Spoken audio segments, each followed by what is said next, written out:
Welcome back to it, folks. This is Luna here, another King Arthur Legends Rise video, and today I want to follow up on the number 2, the second place runner-up for my little mini series on what I think are the top 3 rares that are the specialist for this game. So if you missed it, I put Mr. Cormac at number 3, so definitely check that video out below, or not below, but I'll probably have that linked at the end anyways, if you want to check that one out. But it was a kind of a close tie between Cormac and who I'm saying for number 2. And if you watch that video, I won't go into all the details in this one, right? But it was pretty close, but there's some reasons why I put him number 3 versus number 2. So number 3, Rosier.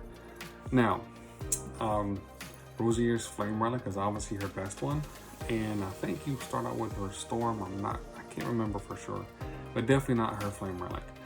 But if you're lucky enough to get her Flame Relic early on, I would definitely recommend that you invest because it's by far hands down the best one. But in here, it's attack one enemy 5 times on her A3, doing a lot of damage, and also 80% chance for the last 2 hits to inflict bleed, right? And then at 40% chance to trigger the charge her attack gauge by 100 and do this Hook of Death, which is doing more damage and adding more bleeds as well. So it's really why her Flame Relic is definitely the best, because of the amount of damage and the chance of bleeds that you can put up. Here, she's recovering her HP and doing a buff. However, when I use her, I typically just have that turned off. And then when it's A1, she's attacked one of me 3 times. Not a lot of attack, but only 50% chance for the last hit to inflict bleed, but it is for 2 turns. And so the good thing is that here, it's doing the bleed for 1 turn, but for procs for A1 it is 2 turns, which is pretty good. Looking at her passes at the start of the battle, she's basically gaining a lot of buffs, and then she's also gaining hit accuracy, which is great. You don't have to worry about having a lot of hit accuracy on her. And then when using skill 3, she gets this here, where when attacking, 100% chance to inflict bleed on a single enemy for 1 turn. If the target has bleed, increases the duration of all the dots on enemies by 1 turn, which is also huge, right? So, what's also great is her looter effect here. So activates in Burning Land and Arena, grants all allies attack speed 20%. Now, obviously, she's mainly used for the Burning Land, especially in earlier stages, but I actually swapped her out for Healed when Healed came out because of just having a faster run. But up until the Healed came out, I was using Rosier every single day in the Burning Lands at the level 10. So, actually, I just completely forgot. I didn't even kind of show you what her stats are. So, take a look real quick right here. So, do have her an attack set and a counter because of that little bit of chance of proccing that you want to get additional bleeds, right? Especially for later stages in the game. Now, I don't even have her fully awakened to take advantage of that additional corrosion set, which would also be helpful. But again, it wasn't really needed for me with other characters that I had, even though I was using her. So I just put those resources into another character. But looking at her total stats here, almost 4,000k on the attack. HP is not bad. Her speed, she's definitely slower than I have Cormac at.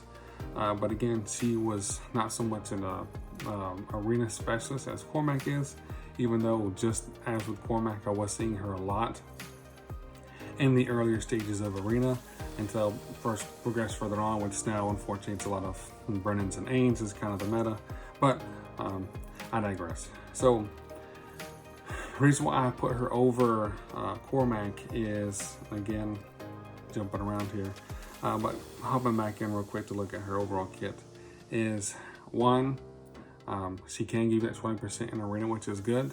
And with Burning Lands, you are going to spend a lot of time on Burning Lands because you're going to need those experience potions and you're going to need the money, right? I'm not too bad here at 20 million gold, but I tell you, I can spend that all in a matter of 20 minutes just doing upgrades to characters or whatnot. So 20 million is definitely not a lot. But the main reason why I put her over Cormac is 1, the utility in the game. She can be useful in arena and other areas as well because she can still smack hard with an A3 regardless of the bleeds. But also with her Storm relic, she's attacking all enemies 2 times instead of a single enemy, right? Which can do pretty good 52 plus 78, so about 220% attack there. And she can add bleed, right, for 2 turns if you get it up by a 60% chance. Here, instead of buffing herself, she's doing another attack where she's attacking 1 enemy with pretty decent damage. Again, inflicting a bleed. And then here she's doing another single one, so it's multi-hitter right here with 57% attack, also inflicting a bleed.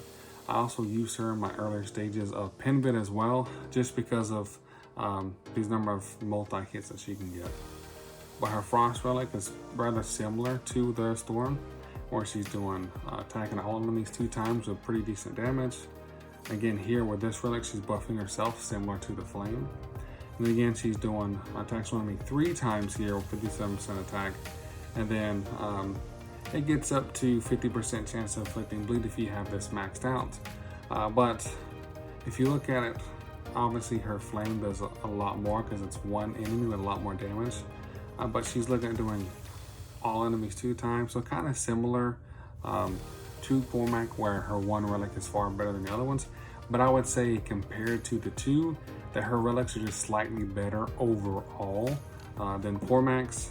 And then with you can use her all the way up until, you know, other areas of the game, but mainly with the Burning Land here. So if I were to go in and pull out my Healed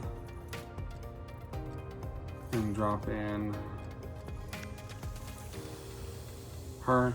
Now, before I had Lancelot, I was actually using Rosier for the speed lead for this as well, which is also great. So if you don't have Lancelot, I would definitely recommend Rosier. Or Anguish here is also very good, which I think he can also do speed, right? Yeah, his attack speed is also Brainlands and Arena. So he's also very similar to Rosier here, but Anguish not really ever used in Arena at all. Even earlier stages, I rarely saw him. Definitely Rosier was picked over him because she can do overall more damage. However, when it comes to Burning Lands, I picked Anguish over Rosier just because of the Frost relic versus the Flame, right? But we'll just do repeat battle and clicking on prioritizing attacking the boss, so I'm not attacking his arms.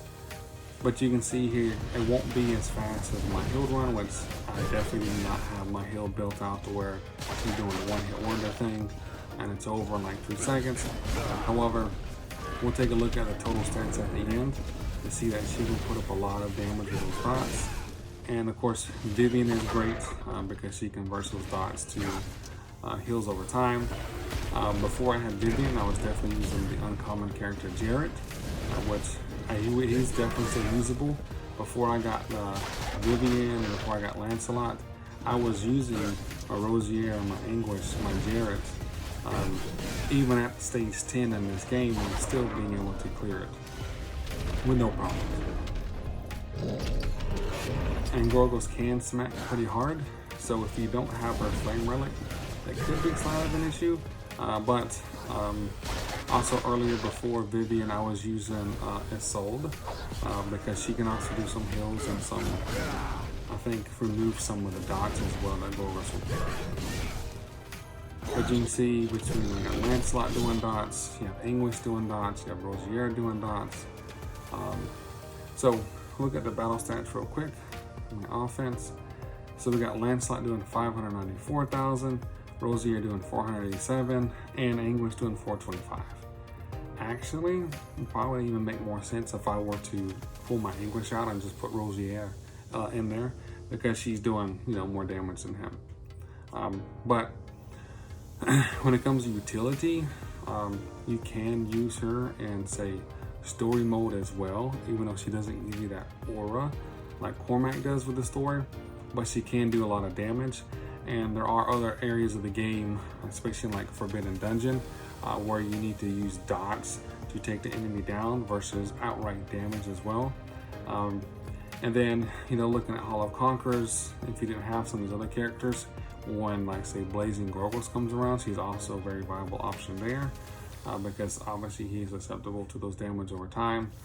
And then also before I used some of the other characters, I used her in YSK as well because of that damage that she can put out, even though if it's not a lot of damage from dots, it's still really good because she can put out a lot of damage on her flame relic as well. So again, I say it's probably really extremely close between Rosier and Cormac. And if you disagree and say, well, Cormac's a far better character than her, I mean, hey, I'm with you. Definitely drop those in the comments below and tell me, you know, if you had to put a rank, who would you say is number 3, number 2, and who would you say is number 1? Even though I haven't got that video yet, but definitely, I would say because of the slightly more utility and the more areas of the game that you can use Rosier for, and the fact that her relics, I think, are just slightly better overall across all 3 than Cormac's, because mainly his frost one is the one to go. But again, you're kind of limited to not using those other relics. Now, if I needed Rosier, I would definitely, you can invest in those other relics as well, because like I said, they are slightly better. But I was just lucky enough to pull other characters earlier on in the game to kind of not need to invest in those other relics. So that's all I have for you guys today. Again, if you have other comments you'd like to see, definitely put those in the comments below. And as always, thanks for stopping by.